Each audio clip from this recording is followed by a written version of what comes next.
Hello, everybody. This is Beef and the Deuce podcast coming to you on YouTube. Check us out on X as well. Beef and the Deuce podcast on X Twitter. Beef, before I get your blood rate up, how you doing? So far, so good, but So far, so good. Okay. we're gonna turn it around real quick. We're just going to go for this one. Okay. Your buddy, your man, Rich Eisen, was on one of his shows, and he, I guess, Ohio State released its schedule, I guess. And Yeah, like a couple like excerpts of the schedule, I guess. And when it came time for the team up north, they put TUN. They didn't say Michigan, and it just set him off. He's like, these guys, they can't say Michigan, they can't do this, da da da da da. And he was just having a hissy fit about Ohio State going with team up north. And just, of course, rubbing in the fact that they've won the last 4 games against Ohio State and all that stuff. And I thought you might like to see that and respond to it. Of course, because you know me. I know you. My love for Rich Eisen runs deep. Okay, go for it. It's like, again, as you explained, it's like a little 2.5, 3 minute little clip. Yeah, off his show. Yeah, and he's just basically well, I could say Buckeyes. I can, occasionally say the Ohio team and blah, blah, blah. Like, dude, it's part of the rivalry. It is. You guys do one thing, we do another thing. That's right. It is just how it is. And I as much as I dislike this man for a lot of the things, and it's typically his Michigan bias, which is fair. And he admits it. Yeah, which is 100% fair. I mean, we have our bias as well. Yeah, I mean, he's an alum. But so. he does have a point where, like we have no reason to, I guess, kind of bitch about him bitching, because we haven't beat them in over 1,000 days. Right, that's true. And he, kind of goes on his little tangent there, and I'm sitting there just like, I can't even argue with this guy. Like, yeah, we are the best team, but out of 2 weeks of the season, we were not. And one of those weeks is good old Michigan. Michigan week, yeah. So until we beat them, his entire argument amongst, his whole 3 minute little clip is fair. If I can sit here and say Ohio State, you guys should be able to, say Michigan. Right. And again, it brings up the 4 wins in a row. I'm like, yeah, this sucks. I can't even say anything. Like, I can't say anything back. I really have nothing to say. Yeah, but we did the same thing the previous 20 years when we were beating the crap out of them. Yeah, we beat them for 10 straight years, 12 straight years, whatever it was. Out of 20, I think they won 2 games out of 20 years. Yeah. So it's a rivalry. It's just how it is. One team gets hot for a minute, the other team does, and then it goes back and forth. Yeah, so it's fair, but I still hate them. Still hate them. I suggest to Rich that he do what the Deuce does at times like this. De-stress and just take a damn nap, Just take a nap, eat some Taco Bell. Just a quickie, just a 5-minute nap, de-stress, come back and be in a better mood. That's what I'm saying. But I don't know if you know how to take a 5-minute nap. I don't. That's against my religion. Like 5-minute nap is like us saying, that's why we say team up north, right? Yes. Yeah, there's no 5-minute naps around here. There's 2-hour naps. Yeah, there's 2 hours minimum. Anyway. Until you wake me up with all your That's right. Stuff going on. Hey, that's what I'm here for. That's what you do. All right, speaking of Rich Eisen, he also came up with a little list, which I thought was kind of fun, and hopefully you can chill out a little bit. He had the 5 top NFL divisions in football. Okay. What do you think his number 1 division was? Number 1 overall division? The best division in football. I feel like my guess is just going to be wrong. Well, go ahead. This you said this is college, right? No, professional, NFL. Okay, you said professional. Okay, I thought I misheard you. Mm-hmm. Um, I feel like it's I agree with him. AFC West. NFC North. Okay, that was my second. Okay. That was my second. And then he has AFC West as number 2. But you would say Okay. you would flip that, right? I would flip it. Yeah, I feel like Over the NFC North? Are you kidding me? I want to say it's because Overall, 4 teams? yeah, and the Chargers are interesting. Yeah. There's a little bit of hype with the Raiders, so Yeah. you can see that getting a little weird. Denver's hot. Obviously, the Broncos are up and coming with Bo Nix, and then Good defense. needless to say with the Chiefs. Right. So Right. But you think so yeah, overall, and the North is kind of interesting because you don't really know with the Vikings. Quarterback situation's a little interesting. they had a good record last year. That they were good, but that was with Sam Darnold. Right. So with JJ, who knows? Yeah. And then everyone else is very self-explanatory. The Lions kind of have a question mark over their team with no Ben Johnson. Packers are just a little interesting because like the receiver room kind of confuses me a little bit. Mm-hmm. They added a little bit with the draft, so I'd be curious to see how that works with. I believe it was Matthew Golden. Mm-hmm. And then the Bears. I mean, you look at the Bears and what they've done this offseason, it's impressive. Yeah. So I will be definitely tuning in, obviously, with the NFC in general. Mm-hmm. The North is going to be quite the headache for the entire NFC. So you're basing it on that there's more question marks in the NFC North than the AFC West for you.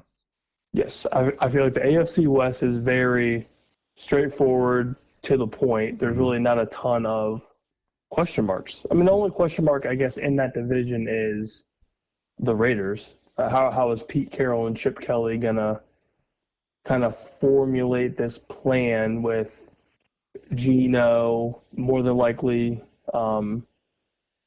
Ashton Genty being the sole running back, Okay. and then a kind of a question mark receiving room. So Eisen would say that like your worst team can really drag it down. So in other divisions, he would like with the AFC North, he says the Browns just drag that down. So he would say that the Raiders just drag the rest of the division from an overall quality standpoint. Interesting. Yeah. Okay. I mean, that's just two ways of looking at it. Interesting. Okay. AFC or NFC North is 1. AFC West is 2. Okay. And all right, this is going to be okay. Who's your number 3? NFC East. You got it. That's what him too.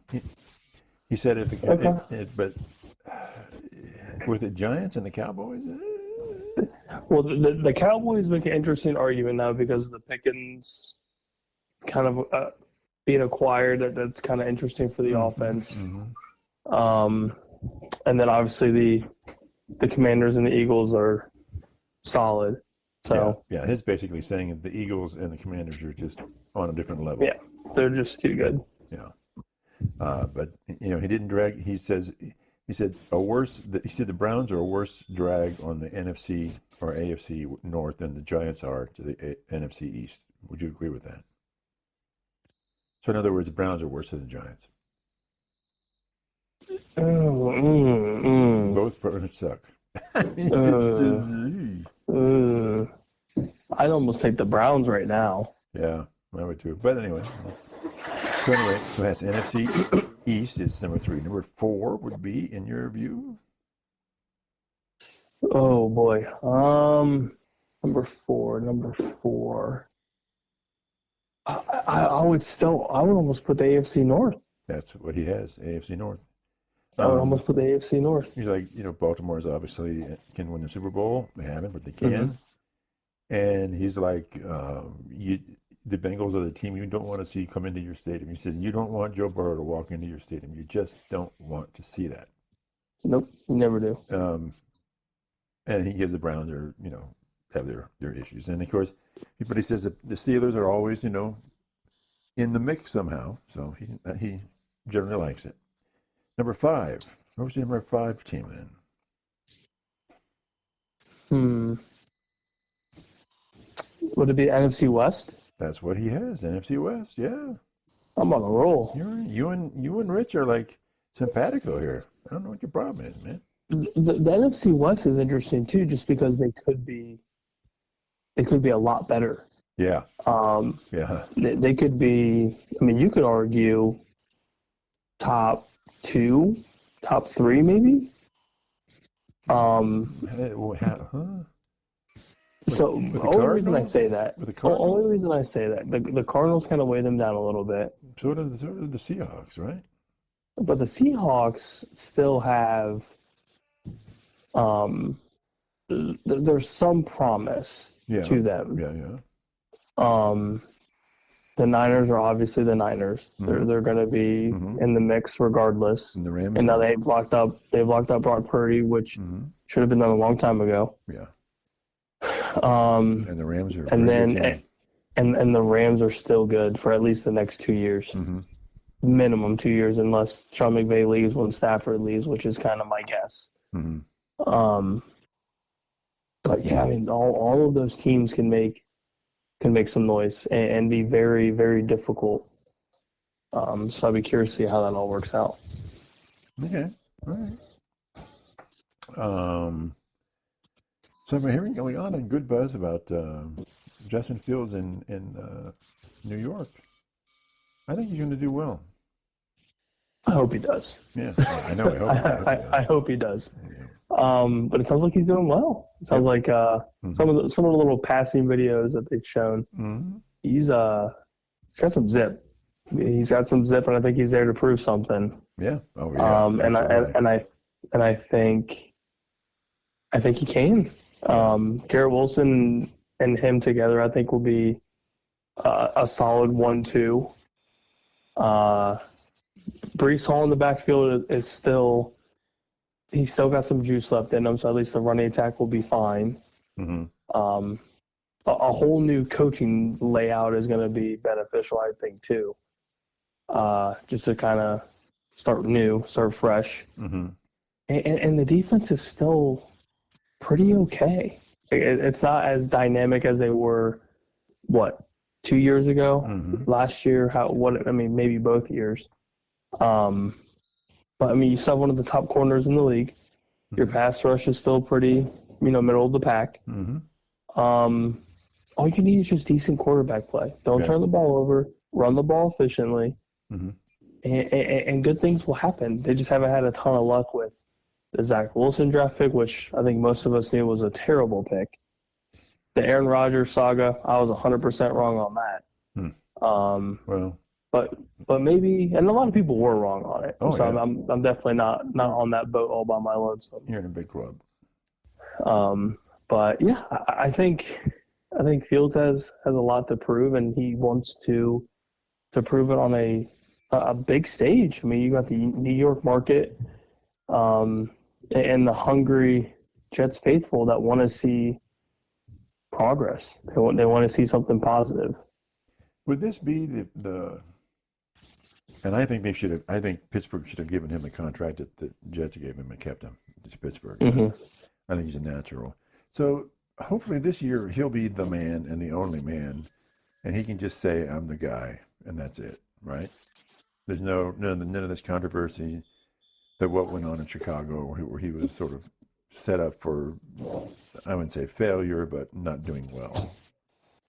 Yeah, I think he is by far the dude. They wanted to pay him all of that guaranteed money. I mean, it was almost the entire contract guaranteed. Yeah, but it wasn't a huge. As quarterbacks go, it's not a huge contract. So. No, it's a 2-year prove it. Yeah. Which is kind of what we both assumed it was going to be if he stayed in Pittsburgh or if he went somewhere else. Mm-hmm. It's going to be majority of it guaranteed, but a shorter term to at least give him more than a year to fix what we also assume to be kind of a lower tier program like the Jets or staying in Pittsburgh, which who knows if Pittsburgh's trying to rebuild or if they're trying to not rebuild or whatever's happening. Yeah. But I think he's in a good spot. The Jets needed some change. They got their change. It did cost them a lot of money. Yeah, I mean, at the end of the day, that is, like you said, it's very cheap for quarterbacks, especially right now with Brock Purdy just getting paid, everyone else getting paid in the last couple of years. Yeah. And the Jets need more than just the quarterbacks. I think with what they did in the offseason, pretty good draft. Let's see if somehow, some way they can start to turn the page and go into some sort of a positive mindset, let alone a positive, record. If they can even get close to 500, I think that'd be massive. Okay. I agree. So we'll see, but I'm excited for Justin. It's finally, a his team sort of thing, and not a. Yeah, it's all on him.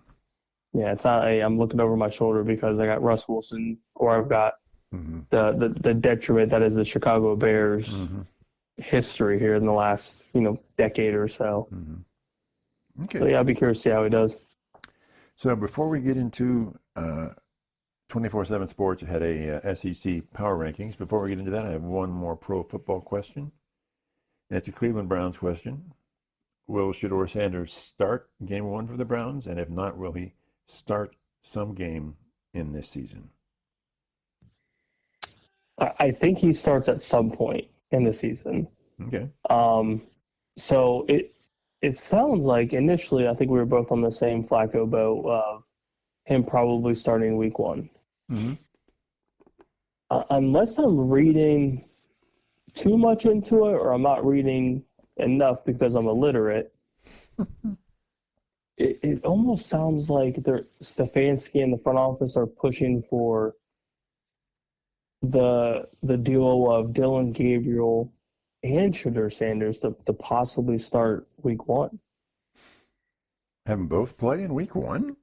Or just have one of them start week 1. Oh. It looks like they're almost leaning towards the rookies, which it looks like they're doing pretty well overall throughout camp. These are non-contact OTAs.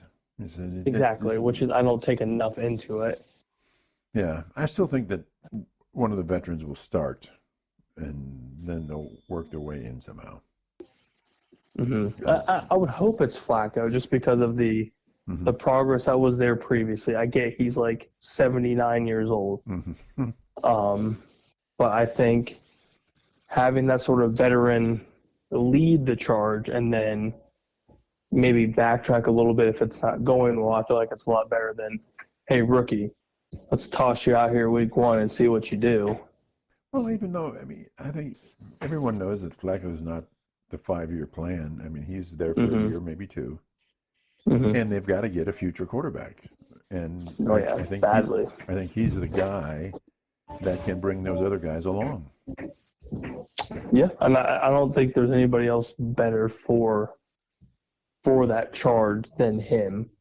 And again, it's a nice problem to have when you have 2 rookies that are pretty solid overall. It's just a matter of maybe breaking this Cleveland culture, if you will, quarterbacks. Well, hopefully, Watson is out. So. Although I guess he's throwing the ball around somewhere. I don't know if he's trying to make himself relevant again, so he doesn't lose his luster. He doesn't, which is funny, but he doesn't need a luster. He's got $236 million, right? Yeah, he's fine. He's chilling. He'll be okay. He's fine. Yeah. Okay. So, again, 24/7 Sports. Power rankings for the SEC from the bottom. Mississippi State. They brought in 32 portals this year. They are just flushing the toilet and bringing new people in. And there's no guarantee that this will be any better than last year. I guess I agree with him. It's pretty bad. Yeah, I don't have any argument there. I think that's more than likely that was going to be them or like a Vanderbilt or something at the very bottom. They're down. You know, And then, so so 15, they've got Kentucky. A bad okay. offensive line. The offensive line is bad, bad, bad. But they brought in a dozen people on the portal, so it's just one of those wait and see. With a bad offensive line, you're not going to go anywhere in the SEC. Oh God, no! Especially with the typical schedule that they play, Mm-hmm. it's not very easy for them. So Yeah. that's I'd be curious to see the quarterback play for them Yeah. because it kind of seems like every other year they have a no name or a relatively no name quarterback come out and start slinging a little bit. Mm-hmm. And I'm not sure if that has something to do with schedule or if they are legitimately that good. I would be, even with the bad offensive line, it doesn't really matter too much, I guess. But, I mean, if you can get a decent quarterback, all you need is decent offensive line play and a good running back. I mean, they could do something. They could But do yeah, I something. don't think I don't think they're going to make much noise Yeah, but I think in the SEC with just decent. Yeah, so I think 15 is about right. Yeah, that's fair. And 14 is Vanderbilt. They're pretty much status quo from last year. They had obviously a good year for them last year. So maybe they'll have another decent year, or maybe not. Who knows, right? I mean, those are your guys. Yeah. Go Vanderbilt. Oh, yeah. Nashville's finest. Yeah. Hey, at least it's in Nashville. You can at least party when you're bad. Oh, that's all you can do. 14, next to Arkansas. 13. They brought in a quarterback, Talon Green. So he needs to step up. And they did a huge amount in the portal as well. So they could be better, but they're right now at 13. So that's the only thing I can think of is think about a new quarterback, and good luck. Yeah, Just good luck. I was gonna say give them some promise to maybe move in a semi-positive direction. Yeah. Auburn, number 12.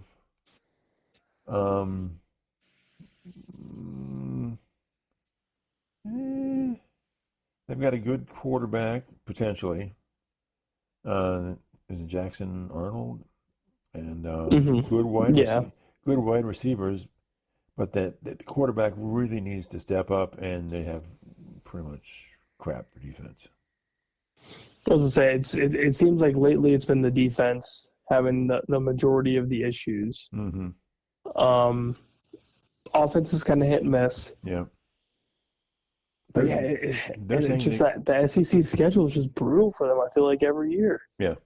But they seem to think that they have one of the best wide receiver rooms in the conference. So, but you have to get somebody to throw the ball to them. I was gonna say if you have and I kind of feel like too, and I could be wrong. I feel like the offensive line for them lately has been really bad too. Yeah. The offense has been the big problem. Big problem. Interesting. That's 12. Number 11. I like this team, but they've got them at 11 is Missouri. They brought in a new quarterback, new wide receiver, new big-time 5-star linebacker, and a new safety, and some other miscellaneous portal people. So they've really tried to up basically both sides of the ball. Now, you don't like them, so what do you think? I haven't really been impressed. Just in general, I didn't like the Brady Cook hype the last handful of years. It seems like he was there for a decade and a half. Right. But they just I feel like they're either just insanely overrated or it sounds like a cop-out answer. They're either overrated or underrated. There's never just like hey, this is them and this is how they're going to be. So you would agree with 11? You would have them in the bottom half of the SEC? Yeah, I mean, because the Brady Cook experiment is done, and that was a lot of the hype around Missouri was Brady Cook this, Brady Cook that. This offense is gonna take off, and it never took off. Right. It just kind of stayed level. So I would be intrigued to see how a new quarterback and more than likely the same offensive scheme, just kind of like a pass heavy, mix in the run, Yep. sort of offense. Will see how it'll do again in an SEC style game, basically. I really don't believe in them too much. I know you've kind of liked them in the past. But yeah, I feel like the ranking's fair. Yeah, I think by the time the end of last season, the cracks were really sort of obvious. They're like, okay, they started with a lot of hype, and then it just sort of, it just was like this. No. Anyway, They just die off. They either start off hot, and then it's like, okay, there's a little bit of steam, and then it just flatlines, and then it's just very bad football. Yeah. Even though they beat Ohio State two years ago. Yeah, with our like fourth strings and our whatever. So number 10. This breaks my heart. It hurts me to the soul. Texas A&M, number 10. What's the reason behind the hook of Aggies? They've got a good defense. Their offense has been sucky. They brought in 14 people from the portal. So they obviously felt that they had some serious things they needed to correct. Again, it's hype, and then it just peters out, right? I mean, yeah, you can bank on one upset win a year. Yeah, and it's typically at home. And they have tons But of money. I feel like the quarterback play has been very basic. Right. The offense, I mean, you can even argue defense. Both sides of the ball have just been so basic. But I feel like they kind of get the upper hand with a lot of, football fans or just the analysts. They expect an upset win every year because it happens every year. Right. And then they beat the teams they're supposed to beat, kind of the lower tier. If they play an FCS school or a MAC school or something, they usually blow the brakes off of them. But yeah, you get into the SEC play and they just get smoked outside of that one game. Yeah. But yeah, I mean, out of the teams behind them, I feel like the Aggies are better than those teams behind them. So I feel like that's fair. So you're good with 10-ish, around the 10 mark? Yeah, I would say top 10's fair. Okay.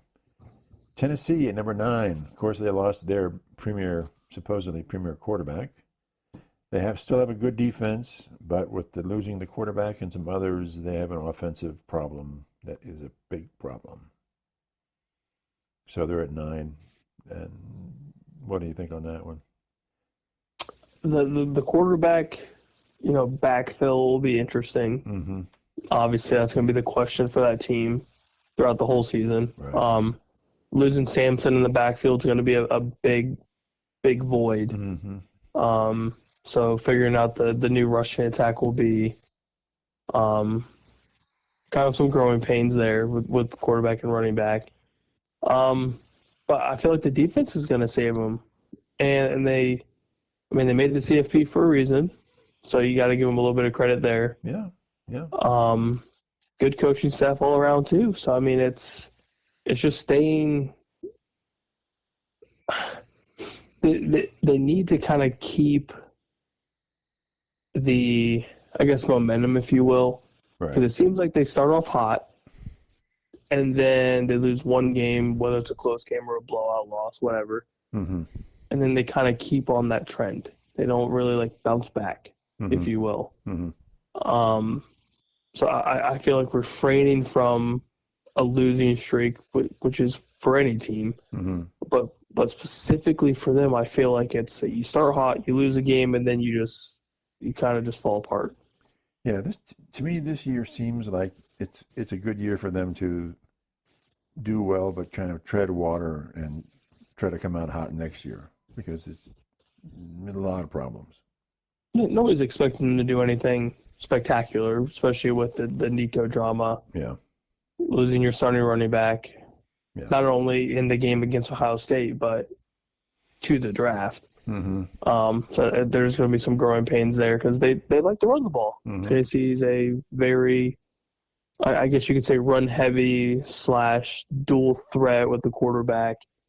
And that's kind of the basis of their offense. So I could only assume whoever ends up being their starting quarterback has that dual threat ability, and in turn, opens up the floodgates for the rushing attack. Right. Okay.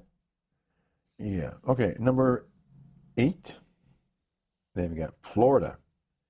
They're saying they've got really good wide receivers and a high potential quarterback with DJ Lagway, but as with Florida, their defense is really bad. That's their take. So they're thinking offense will weigh heavy. Yeah. And in turn will just outscore the majority of their schedule. Okay. I guess so, but I think they're really saying that the defense can drag them down big time. Yeah, I could see that. I liked how they finished last year. I know we've talked about it before with basically their head coach keeping his job with that end of season momentum swing. So I don't hate the ranking. I do believe that their offense is going to be pretty solid. But like I said, it's the defense. The defense can't be as bad as it's been because that's been their Achilles heel is just they give up so many points. Even the very little Florida games that we're able to get up here, when we do see them, it's bad. Yeah, they're just Swiss cheese. They got holes everywhere, man. It's bad, man. It's bad. Okay, number 7, South Carolina. Basically a good overall team, but a whole lot that's brand new. So they're sort of teetering on the edge of being really good or maybe sliding back. But on paper, they look pretty good. Yeah, experienced quarterback with Sellers, I believe is his name. Again, overall solid rushing attack. Solid receivers on the outside. Defense is about middle of the pack, I believe. But it's just them looking up at Big Brother at the very top, the top 5, top 6 teams. Yeah. Can they? I think that's the big question going in is, can the experience under center match up with the big brothers of the SEC? Can they kind of beat one or two of these teams in the upper echelon, to make that jump? I don't think so personally, but I think the teams under them, I think they destroy them. Right. But it's everybody above them that it just almost leaps and bounds better than them. Yeah. Barring injury, but the this week I was watching Colin Cowherd, and I forget who he was interviewing, but I was proud of ourselves because he was asking the question of this expert. He said the Big Ten and the SEC have this upper echelon. He said the SEC's deeper as far as their top teams, maybe 6. But when you look at the Big Ten, you have the top 4 teams, which is exactly what we were talking about. And how do the other teams break into that top? And again, how do the other SEC teams break into that top 5, 6 for the SEC? And the guy had no answer. He says, don't know. He said, I don't know. It's just those programs, the top 4, maybe 5, but clearly 4 in the Big Ten. And then 4 or 5 for sure in the SEC. They're just above everybody. So I'm like, that's exactly what we were talking about. So it's almost impossible. You'd have to get somebody massive from the portal, and that's if you do. And then on top of that, you have to kind of pull a Signetti, if you will. Right. And hope the 30 or 40 plus dudes that you get in the portal all mesh together. Yeah. All end up staying on the team or making the team, depending on how it all works. and then at the end of the day, playing well, fitting the system, fitting the mold. There's so many intangibles that need to work in order to have a Signetti type run with Indiana. Right. And how do you? I can see how you can get that 1 year like Signetti had with Indiana, but how does it translate into the decades in the program that Exactly. they're always up there? I mean, And I don't think it will. You have to have a solid foundation, and then you build off of said foundation. and it seems like Like someone like Ryan Day, for example. Was he born on third base? Kinda. sort of. But he's also built his foundation, recruiting the hell out of people. Yeah, and he had to get to third base. But now he's also he has to get there. He has to dive into the recruiting train, and now he's also destroying the portal in a good way. Yeah, yeah. Like you have to play every single side of this wild college football world. I know, it's so different. So And these top 4 teams are doing it. So then talk to me about, I know you're not a big fan, but talk to me about Illinois, 10-3 last year. But they really weren't on the verge of making the playoffs, were they? Not really. Yeah, they were damn close. Damn close. But nobody was really saying, hey, they belong in the playoffs. Did you? No. No, because they were shadowed by The other 4. by Indiana, Oregon, Penn State, obviously the Buckeyes. Yeah. And Michigan is going to turn it around because Michigan always turns it around. Yeah. So how does if an Illinois can be 9 and 10 wins consistently, it seems like that's what you got to have to turn it around, because you have to present a program to these players that says you can succeed. Exactly. And not just because you're Signetti once with Indiana. I'm nothing against Signetti; he's a very good coach, but the flash in the pan just isn't going to cut it. And how does Illinois even maintain a 10-win season every year? It's tough. And it's very tough, especially with the Big Ten schedule, the merger with the 4 West Coast teams. And the top tier teams just continue to be the top tier teams, and they're better and better and better every year. And the same goes for the SEC, and we'll continue on. But so they have this. So South Carolina sort of Illinois kind of ish? I would say that's a good comparison. Because you have returning quarterback. Yeah. Similar with Illinois. Yeah. Overall, a good decent to moderate rushing attack, both teams. And defenses on both sides are hit and miss. Yeah. They're very hit and miss. They're not consistently very good or consistently very bad. But they're also, little brother looking up, wondering, when is that chance going to happen for them? When are they going to be able to kind of jump into that top 4, top 5, ranking? And I feel like they're still a pretty long ways away. Yeah. Yeah, there's some elements away. So that was 7. Number 6. So are we entering the elite level with Ole Miss here? Very close. I don't know about this year elite for Ole Miss. The big shoes to fill with Dart, replacing Dart. Yes, big shoes. Yeah. And they lost a lot of offense, a whole lot of offense. But Kiffin brings them back. He does it. Portal, he does it. That's his. He's like a duck in the water. He's just like, he loves that. Yeah, it's gonna be very interesting to say the least to see what he does. But again, I like what he's done down there, and he's definitely turned the program around. Yeah. Yes. And it has made them pretty damn relevant in the SEC. And I think 6 is fair for now. If they had a Jackson Dart type quarterback for another year, I feel like you can sneak them into the top 5, and there'd be no argument because his offenses are so damn elite, but their defense is just so hit and miss. Yeah. So number 5, they've got Oklahoma, and Oklahoma this year has a brutal, probably the toughest schedule in the SEC schedule. And I think Venerables is on the hot seat big time right now. What do you think? 100%. I feel like they hired him, pulling him from Clemson for a reason, to bring great defense and have somebody on the offensive side of the ball produce a Clemson-style offense, put up a lot of points, run the ball well, and none of that's really happened. Right.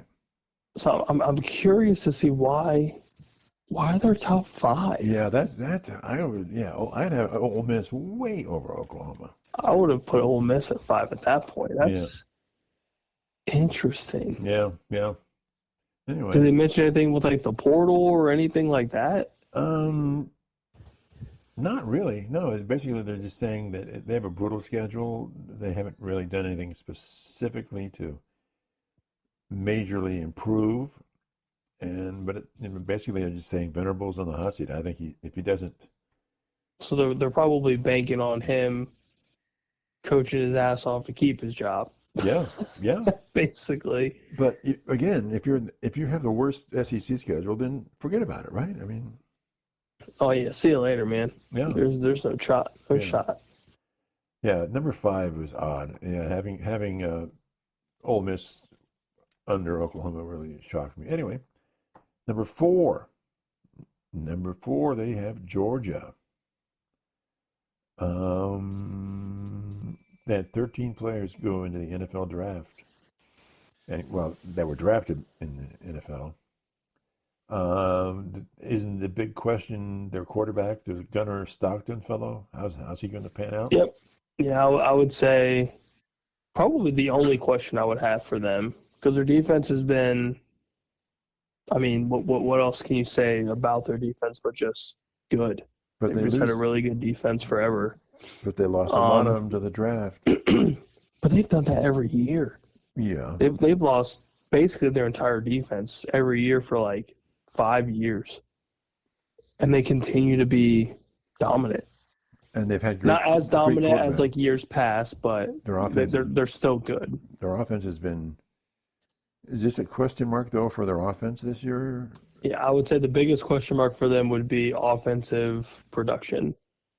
Because when they had Carson Beck, you could at least expect the majority of the time 21 plus points, 28 plus points. Yeah. And now that he's gone, who's the guy? Yeah. And especially for the backfield, who's going to be the dude in the backfield? Who's putting up, big boy SEC rushing numbers? Right. But their tiebreaker for a lot of that is one of the best coaches in college football. Yeah. You still got old Kirby who knows what he's doing and has done it well. Yep. I mean, he's got the. Yeah, he knows a thing or two. Got the jewelry to prove it. So, yes, he knows a thing or Do two. you agree with number 4 for Georgia then? Yeah. I don't. I think, I don't really hate it. I guess I could see it a little bit higher depending. Yeah. Well, they've got Alabama at 3, and I would definitely flip Georgia with Alabama. Yeah. Alabama just did not have a great season at all last year. And I'll give the entire Alabama coaching staff a little bit of leniency, especially with DeBoer coming from Washington to fill the biggest shoes that you could ever fill in college football. Yeah. But yeah, at the end of the day, I still feel like regardless of who's under center for Georgia, Georgia's the better team than Bama. Yeah. So 3 to 4 for Georgia's fair. I guess by default you put Bama in that top 5 too. Yeah, I would have Alabama at 4 and then Georgia at 3. Okay. But with Alabama, the expectations are so. It's just like Ohio State. The expectations are so high that if they don't get into the conference championship game and they don't make it to the CFP, what's the job prospects for this coach? Yeah, that's true. I mean, you got to win. Yeah, at the end of the day, you got to win or you're out quick. Yeah, the level is the highest. There's no other step. So, Yeah, what they did last year, I don't know. When you lose to Vanderbilt, Yeah, you and can't lose. You can't and lose to your Vandy boys. and you just get humiliated by Michigan, who had no offense, no offense. I don't know. Oh yeah, they got embarrassed. Bad. Absolutely embarrassed. Anyway, so I'd have Georgia 3, Alabama 4. Okay. LSU number 2. I think Brian I'm Kelly. not. I'm not surprised. Not Yeah, surprised. I think Brian Kelly's on a hot seat, a really hot seat though. Yep. But you have a returning quarterback that has been. Super good. He's been pretty good. And And the offense has been pretty solid too. and they have apparently rated the number 1 portal class, if you will. So yeah, I mean the possibility and the potential is all there, right? Well, everything's there for them to make a massive run. And yet, what if they don't? Then it's a failure. Then Kelly's gone. So you think it's championship game? In other words, they have to be in the conference championship game. I would say they need to be top 3 in the SEC. So they got to make the CFP. If they make the CFP, I feel like that saves his job. Okay. Even if he makes a championship game, I think that adds on another year. Yeah. At least a year or 2. But yeah, they would have to make a good run. So if they get into the CFP and then they're one and done out in the first round, I would say that's still fine. I mean, you at least made it. Okay. After that, I mean, you lose Nussmeier, and then you're kind of back at square one. So yeah, you're taking a big step back. Yeah, so this is kind of his moment to shine to see what he can do. So you're good with LSU at 2? Yep, and then you can give me the Longhorns at 1. Very self-explanatory. Mr. Arch. Yep, you got Arch, you've got an angry Mr. Steve, you've got solid defense. They got some holes to fill, but yeah. Apparently they spent $35-40 million in the NIL this year. Yeah, they're hungry. They're not messing around. They are hungry.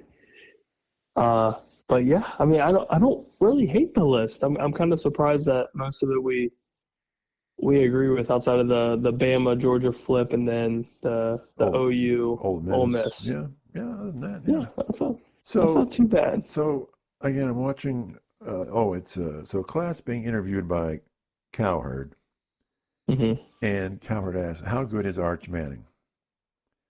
And Cowherd, of course, we know that Clapp thinks he's the number 2 quarterback in college. He says, and he's like, "Okay, give me who does he remind you of?" And Clapp says, "Trevor Lawrence." He's like Trevor Lawrence 2.0. Interesting. And if that's the case, if that's truly the case, we know the history of Trevor Lawrence in Ohio State, right? Mm-hmm. Are you at all worried about this opening game? I am, because we're going through a bigger rebuild, so to speak, than they are. Arch got a little bit of playing time, so that helps. Regardless of who you play, it doesn't matter. You still got some playing time. This is going to be more than likely Julian Sain's team. We also benefit from having, I would say, a better overall offensive play calling scheme that truly benefits quarterback play, and it kind of fits their strengths, I feel like. And we've had however many successful quarterbacks under Ryan Day's system that basically come out week 1 and they're balling out regardless. Doesn't Sayin seem like a Ryan Day prototype quarterback? Yes, like to a T. To a T. The rushing attack worries me a little bit, just because there's the unknown. And the year ago was phenomenal. So yes, so we're having to backfill, 2 1,000-yard rushers, but we also have, that's going to be insanely beneficial, the best overall college football player in the country, who would have been a number one overall draft pick in the draft if you could have gone. So Texas has to stop him. Somehow, some way, Texas has to stop him, or else you can have all these good players. That's all fine, but you need to stop our best player. So I wouldn't say I'm nervous. I think I'm more intrigued because both teams are trying to backfill a lot of voids, and which I want to see which void is going to be the hardest to fill. So it's going to be interesting, and I think both teams are going to be insanely good. So it's a pretty wild week one clash to kind of see who's top dog going into the 2025 season. So somebody's going to win that game, somebody's going to lose that game. If Ohio State loses that game, what does it mean for their season? And I'm going to flip it around and say, what does it mean for Texas if they lose the game? So what does it mean for Ohio State if they lose the first game of the season to Texas? I don't think it means too much. I think it's going to suck because it's week one. It's your first home game. Yeah. The hype is going to be all around it. Oh, crazy, yeah. And you're going to have all the negativity with Ryan Day. It happens every year. But I think if anything, it's almost – this is going to sound awful.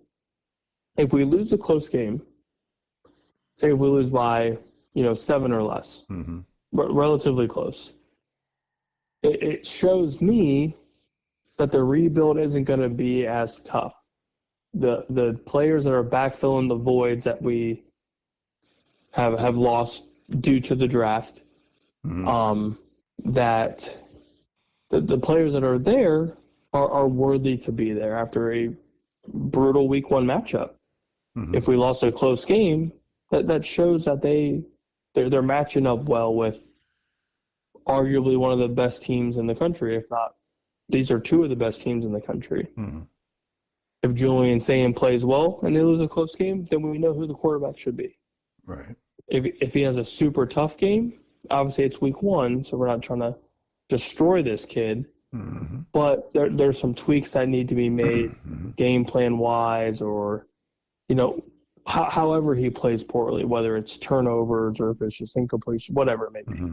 So at least you can kind of pick apart, like, okay, this is why we lost this game due to this. So if it's a close game, that's fine. You lost a close game to one of the best teams in the country. Cool. That shows you belong. If you get absolutely just curb stomped, that's an issue. That's when you kind of have to go back, like, what the hell happened? And you can say that for both teams. Right. So I wouldn't say for either team I'd be worried if they lose a close game. I'd be more concerned if you get blown out. Okay. So I don't know if that's a cop-out answer, but I feel like for a big week one game like that, nobody knows anything about anything. You're just spitballing at who's going to be the best, Do you think who's going to continue to be the best. Do you think it'll be a shootout? I'd like it to be. I would like to see like upper 30s, maybe break 40, just to start it off with a bang. Yeah. Because the unknown is so real on both sides of the ball for both teams. And who doesn't want to see archmanning and Julian Sayin just duel it out? Right. Right. I'll sit there and I'll smash every chicken wing that I have in front of me watching that duel. Yeah. Okay. I'm ready for it. Okay. Now, will this be accompanied by a certain apple-flavored beer? Something will be in my face the duration of that game. Okay. I don't know yet, but it might entail an apple-flavored Beverage of sort. beverage. Okay. Okay. Anything else going on? All of this football talk, you got me ready. Like I don't need to wait 100 days for the NFL. I don't need to wait however many Saturdays. I need it now. Yeah. Need it now. It's good stuff. Yeah. I love it. Yeah. Okay. Well, we will be contacting now. We'll be off this week, right, Evan? We should be good. We should be good for this week. Okay. And then afterwards, I will be on a beach somewhere, Hitting just the ball. just sipping away somewhere. Have you been following the tournament this week here at Muirfield? Oh, I've watched all but like 3 hours of it. What's your take? What's your take on it? Well, Dublin got pissed on all day today. Yeah. So that course was playing. Muirfield was playing tough. My boy Scotty is just playing a pretty solid 2 days of golf. Mm-hmm. But yeah, it is just Jack's place just is such a whole other beast. Mm-hmm. And I would be very curious to see when it's Jack's time to go, if they somehow make the Memorial like a fifth major. I was going to ask you, after the majors, is it the Memorial or is it the Players for you? So after all the majors, I love the Memorial, just because it's here, it's local, Right. and it's just more iconic to me because it's Jack's place.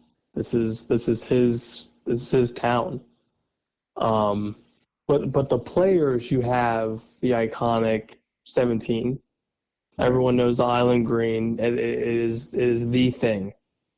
But with the Players, there's so many high scores. You play the Memorial, you play at Muirfield.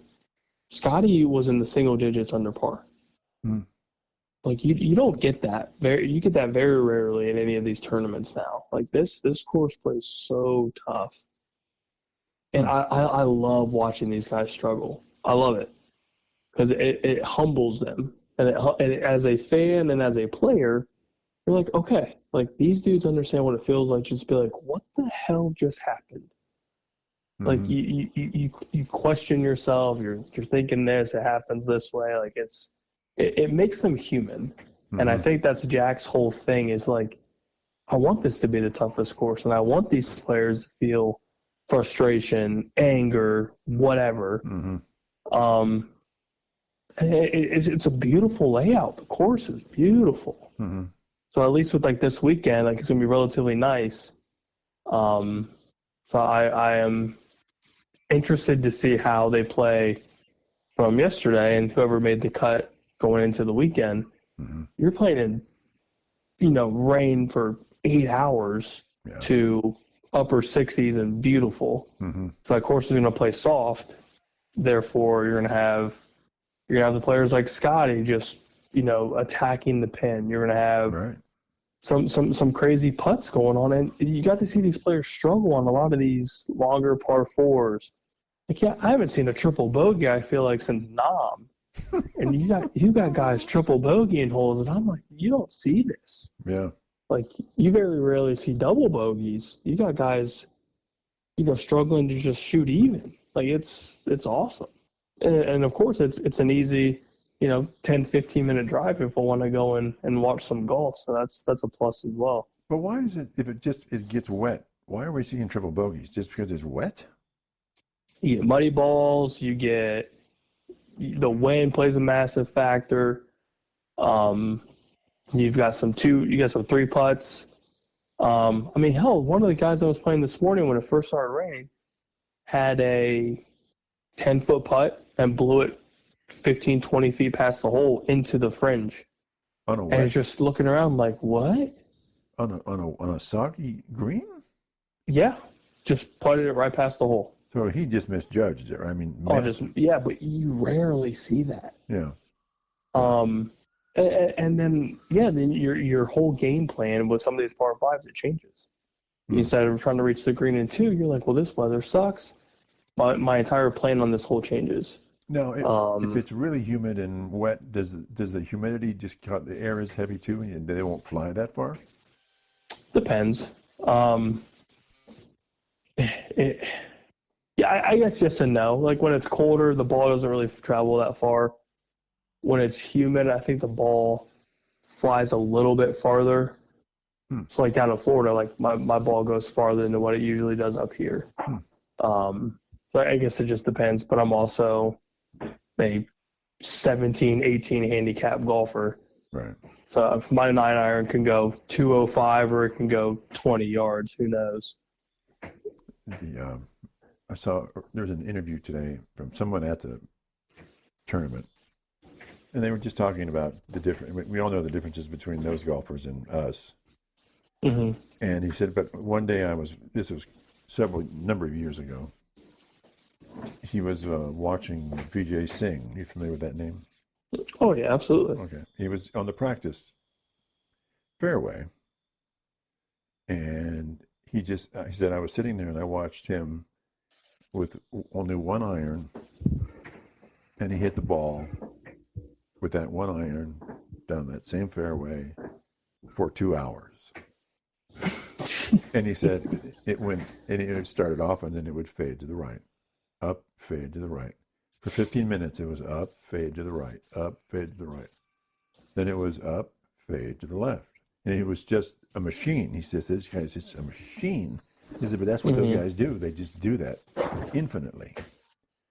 And then he said, I saw another guy in a bunker. For 2 hours, he hit balls out of that bunker for 2 hours. And the ball was landing within 3 feet of the pin every time. It drives you mad. But, that's your These job. guys are That's your job. they're right? insane.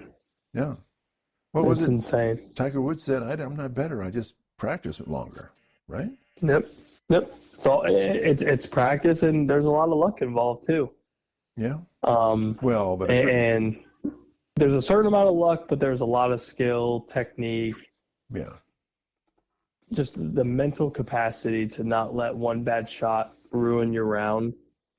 It's impressive. But you also have to decide how you're going to play the hole, right? And each shot. Yep. Sure. Any shot, almost every shot's different. Right. And these caddies they're amazing too. Yeah. It's the whole game is just, it's evolved like crazy. And then they were talking about it this morning, like you've got some of these guys that are driving the ball 340, 350 yards. All these par 5s, and they're sucking shots a 9-iron. Right. Hitting into like a 150, 160 range. Like these guys weren't doing that 20, 30 years ago. No. Like the technology and everything is just crazy. And then, you get to see these guys on a course like Muirfield struggle. Yeah. With all this technology, with all this and that, and this course humbles the hell out of them. I love it.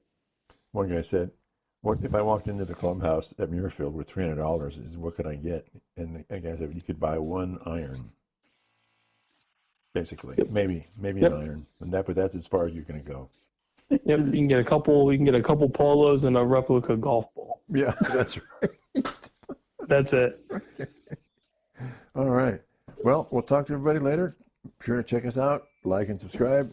Talk to you guys later. Bye.